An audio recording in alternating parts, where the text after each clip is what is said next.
தங்கமுன்னு ஊரு ஒன்ன மேல தூக்கி வைக்கும். திண்டுக்கல் பூட்டு 2 மாட்டி பூட்டி வைக்கும். விட்டு வாடி ராசாத்தி ஒன்ன நீயே காப்பாத்தி. ராசாத்தி ராசாத்தி ராசாத்தி. ஹலோ மக்களே, ஸோ இன்றைக்கி என்ன பார்க்க போகிறீங்கன்னா, எங்கள் செமஸ்டர் டேஸில் நடந்த சில கிளிப்ஸ் எல்லாம் எடுத்து வச்சுருக்கேன். வரும்போது பஸ் பிரேக் டவுன் ஆயிடுச்சு. நடு ரோட்டில் நின்றுட்டு இருந்தோம்.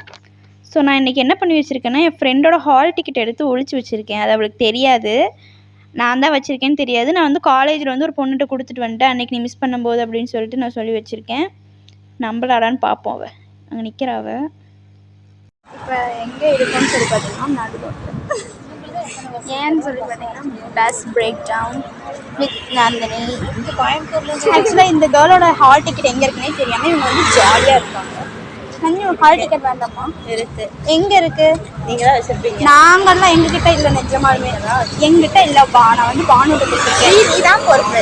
எனக்கு இன்கேஸ் அவங்க ஹால் டிக்கெட் இல்லை அப்படின்னா ஏதோ என்ன ஆஃபீஸு, சிஇஓ ஆஃபீஸ், ஏதோ ஒரு ஆஃபீஸ் போட்டுருவாங்க.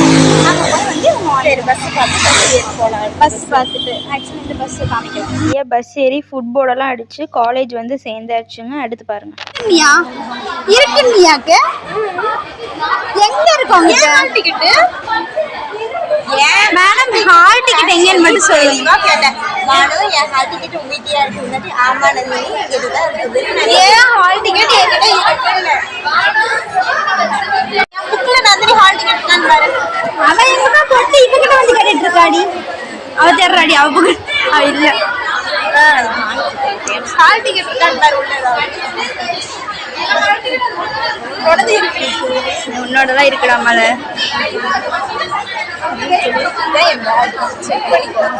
அப்புறம் நீ இருக்குன்னு நானும் எங்கடா இவகிட்ட இருக்குது. நான் ஏன் ஹால் டிக்கெட் சொன்னேன்?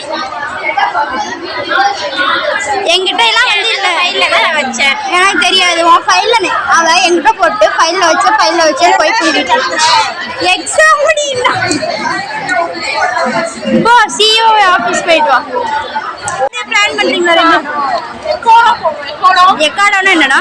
எப்படியோ சரி. ஹால் டிக்கெட் எங்க காணோம்னா எக்ஸாம் எழுத விடுவாங்க உனைய. சத்தியமா என்கிட்ட இல்ல நந்தினி. இதுக்கு மேல என்ன பண்ண விளையாண்டுட்டு இருக்காது. என்ன 15 மினிட்ஸ் தான் இருக்கு. அவகிட்ட இருக்கிற விளையாட்டுக்கு அவகிட்ட கேட்டேன். கடைசி நேரத்தில் ஹால் டிக்கெட்டை துவைத்த மாணவி எவ்வளவு ஜாலியா உட்கார்ந்துருக்காங்கன்னு பாருங்க. என்கிட்ட இல்ல நந்தினி, சத்தியம்ட்டேன். இதுக்கு மேல என்ன பண்ணுவ? அழுகுறியா நந்தினி? அழுகுறாடி. ஏய் அழுகுறாடி. இல்லடி என்கிட்ட சத்தியமா இல்லடி. ஏன் ஹால் டிக்கெட் தூக்கிட்டு போய் நீ எடுத்துறியா? என்கிட்ட இல்ல. அதுக்குள்ள அவனா தேடுவானா? அப்சு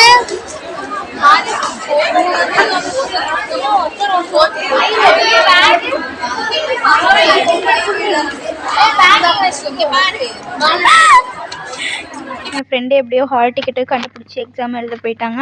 நைட்டு 2:30 3:30 இந்த மாதிரி நிறைய பேர் பண்ணியிருப்பீங்கன்னு நினைக்கிறேன். ஒரு டைம் அலாரம் வச்சா எந்திரிக்குமான்னு சொல்லிட்டு 2 3 4 5 அப்படியே லைனாக வச்சுட்டு இருக்கிறது. ஸோ நானும் அந்த மாதிரி ஆள் தான். எத்தனை மணிக்கு வைக்கிறதுனே எனக்கு தெரியல, ஒன்றுமே தெரியாது. எங்களுக்கு 5 லெசன்ஸ் இருக்குது. 5 லெசன்ஸில் ஒரு லெசன் கூட உருப்படியாக தெரியாது. நாளைக்கு எப்படியாவது பாஸ் ஆனால் போதும் அப்படின்ட்டு இருக்கு எங்களுக்கு. நாள் மார்னிங் மிக கொடூர பயத்தில் வந்து நான் வந்து தோசை சாப்பிட்ருக்கேன். ஒன்றுமே தெரியாமல் நாங்கள் வந்து போகிறோம். இருந்தாலும் அந்த ஒரு இதுலேயும் வந்து ஜாலியாக வந்து டிவி நகை அந்த பாட்டு போட்டுட்டு இருந்தாங்க. அதெல்லாம் பார்த்து முடிச்சுட்டு ஜாலியாக அப்படியே வந்து கிளம்பியாச்சு. கிளம்பி முடிச்சுட்டு வந்து எங்கள் அம்மா இன்னொரு தோசை வேறு சாப்பிட்டு போ, மத்தியானம் எங்களுக்கு ஆக்சுவலி ஆஃப்டர்நூன் செஷன் எக்ஸாம்ங்கிறனால வந்து இன்னொரு தோசை சாப்பிட்டு போகலாம் சொல்லி எங்கள் அம்மா வச்சு கொடுத்தாங்க. எப்படியோ சாப்பிட்டு வேறு வழியே இல்லாமல் பஸ் ஏறியாச்சு.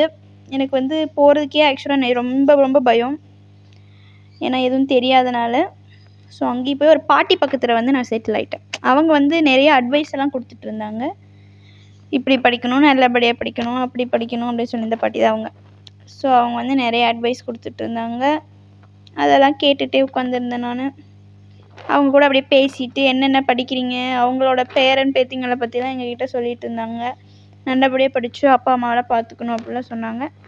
ஓகே பாட்டி, நல்லபடியாக பார்த்துடலாம். நாங்கள் இன்றைக்கி பாஸ் ஆகிடுறோம், அதுக்கப்புறம் வந்து மீதியெல்லாம் நல்லபடியாக பார்த்துக்கலாம் அப்படின்னு சொல்லிகிட்டே வந்தேன். எனக்கு ஒரு பக்கம் சிரிப்பு, இன்னொரு பக்கம் எனக்கு வந்து கண்ணில் அழுகை அப்படியே தேங்கி நிற்கிற மாதிரி இருந்துச்சு. வெளியே தான் வந்து அப்படியே இது பண்ணிகிட்டு இருந்தேன். அடுத்து வேறு போகிற வழியில் படிக்கலான்னு பார்த்தா ஒரு குட்டி பையனை வேறு மடியில் உட்கார வச்சுட்டாங்க. அவன் சுத்தம் சிரிக்கவே மாட்டேங்கிறாங்க. நானும் என்னென்னமோ பண்ணி பார்த்தேன், கன்னத்தை பிடிச்சி கிள்ளி பார்த்தேன். அப்படிப்பா என்னென்னமோ உன் பேர் என்ன அப்படி இப்படின்னு கேட்டால் அவங்க அம்மா பின்னாடி நிற்கிறாங்கங்கிற கோவத்துக்காக வந்து சிரிக்கவே இல்லை. சுத்தமாக முறைச்சிக்கிட்டே இருந்தான். சரி கேமரா பாரு, வீடியோ பாரு, ஃபோட்டோ பாரு அப்படி என்ன சொல்லி பார்த்தாலும் கடைசி வரைக்கும் அவன் சிரிக்கவே இல்லை. நான் தான் அவனை வந்து மண்டை ஆட்டி வச்சுட்டு வந்தேன். அவன் ஆனால் கடைசி வரைக்கும் சிரிக்கல. நான் தான் பல ரியாக்ஷன்ஸ் கொடுத்துட்டு வரேனே ஒழிய அவன் வந்து ஒரே ரியாக்ஷன் இதே மாதிரி தான் அப்படியே பார்த்துக்கிட்டே வந்தான். அவன் வேறு குட்டியாக வந்து வேட்டி சட்டை போட்டுட்டு வந்தான், அழகாக இருந்தான். வேட்டியெல்லாம் வேறு வந்து அப்பப்போ வந்து இழுத்தெல்லாம் விட்டுக்கிறான். அவங்க அம்மாவை திரும்பி திரும்பி வேறு பார்த்துக்கிறான் இருக்காங்களா இல்லையான்ட்டு. ஸோ ஒரே ஃபன்னாக போச்சு போகும்போது. அதுக்கடுத்து இன்னும் கொஞ்ச நேரம் வந்து இன்னொரு குட்டி பாப்பா வேறு கொடுத்துட்டாங்க. அவங்கள வந்து அந்த பாட்டி மடியில் வச்சுருந்தாங்க. அந்த பொண்ணு கூட பேரெல்லாம் என்னன்னு சொல்லி கேட்டுச்சு. பேரெல்லாம் நான் கேட்டோன்னே சொன்னாங்க. அவங்கெல்லாம் ஃபோட்டோ பாருங்கள் அப்படின்னோடனே சிரித்தாங்க. அந்த பாட்டி கூட பார்த்தாங்க. இவன் கடைசி வரைக்கும் ஒரே ரியாக்ஷன் தான். மடியில் ஏன்டா வந்து உட்காந்தோம் அப்படின்னு சொல்லிட்டு வந்து உட்காந்துக்கிட்டான். அந்த பொண்ணு வந்து ரொம்ப க்யூட்டாக கேரளான்னு நினைக்கிறேன். பாட்டெல்லாம் போட்டு நல்லா வைப்லாம் பண்ணிவிட்டு அப்படியே நான் டான்ஸ் ஆட வந்து அப்படியே வந்து இது இவனை பார்த்தீங்களா ஏதோ ஏன்டா இந்த அக்கா மடியில் வந்து உட்காந்தோம், எப்படா இறங்குவோம் அப்படின்னு சொல்லிட்டு பயங்கரமாக யோசிச்சுட்டு அப்பப்போ வேறு கேமரா பார்த்துக்கிறான். பட் நோ ரியாக்ஷன்ஸ், ஒரே ரியாக்ஷன்லேயே வந்துட்டு இருந்தான். அவ்வளோதான், நம்மளும் எப்படியே இறங்கியாச்சு. இறங்கி வந்து நடந்து போயிட்டுருந்தோம். வந்து அடுத்த ஸ்டாப்லேருந்து ஏற முடியுதா பஸ் ஏறலாமா? ஆக்சுவலாக எனக்கு வந்து ட்ரீட் வைக்கிறேன்னு யாரோ சொன்னாங்க. கடைசியில் பார்த்தா உடனே ஒன்று போயிட்டீங்க. இன்னைக்கு பொய் அவன் வந்து வேணும்னே சதி பண்ணுறான். அப்படி இல்லைங்க, கடை இல்லைங்க. என் ஃப்ரெண்டுக்கு வந்து பர்த்டே, இவளுக்கு பர்த்டேங்கனால ட்ரீட் வைக்கிறேன்னு என்னை கூட்டிகிட்டு வந்தால் கடைசியில் எந்த கடையும் இல்லை. வேறு வழியே இல்லாமல் ஒரே ஒரு கடை காலையில் ஓப்பன் ஆகிருந்துச்சு. அங்கேயும் வந்து நாங்கள் போய் சிக்கன் பிரியாணி வாங்கிட்டு வந்து படிக்கவே இல்லை. ஆனால் சிக்கன் பிரியாணின்னு கேட்பீங்க. காலேஜ் போனோடனே வந்து என்ன ரோல் நம்பரில் எந்தெந்த பிளேஸ்மெண்ட்டுன்னு சொல்லி பார்த்து முடிச்சதுக்கப்புறமேல் வந்து அப்படியே மேடம் வந்து ரொம்ப டீப்பாக பார்த்துட்டு இருந்தாங்க. என்ன போட்டால் என்ன, நம்ம எப்படி படிக்கல அப்படிங்கிற ஒரு இதிலே போயிட்டு அடுத்து நம்ம வந்து வேகமாக படிக்க போகல, சாப்பிட போகிறோம். அங்க போய் வயிறு நிறைய சாப்பிடணும், வஞ்சனம் இல்லாம உழைக்கணும். அப்ப சோத்துக்கு எங்க வேணாலும் போயிருங்க. இப்ப மனசுல பட் என்ன பண்றது, பசி இருந்தா வந்து எக்ஸாம் எழுத முடியாது. ஏதாவது ஒன்னாவது எழுதிட்டு வரலாம் இல்லைங்களா? அது எழுதிட்டாவது வரலான்னு சொல்லிட்டு நான் வந்து இங்கே சிக்கன் பிரியாணி சாப்பிட்டு இருந்தேன். மேடம் வந்து ஜாலியாக ஃப்ரூட்டிலாம் குடிச்சிட்டு இருந்தாங்க சிக்கன் பிரியாணியோட சாப்பிட்டு. ஆனால் உள்ளே வந்து அப்படியே 2 பேத்துக்கு செம்ம பயம். அவ்வளோதான், இன்னொரு 10 மினிட்ஸில் வந்து நாங்கள் எக்ஸாம் ஹாலுக்கு போயிட்டு வந்ததுக்கப்புறம் என்ன பண்ணியிருக்கோம்னு சொல்கிறோம்.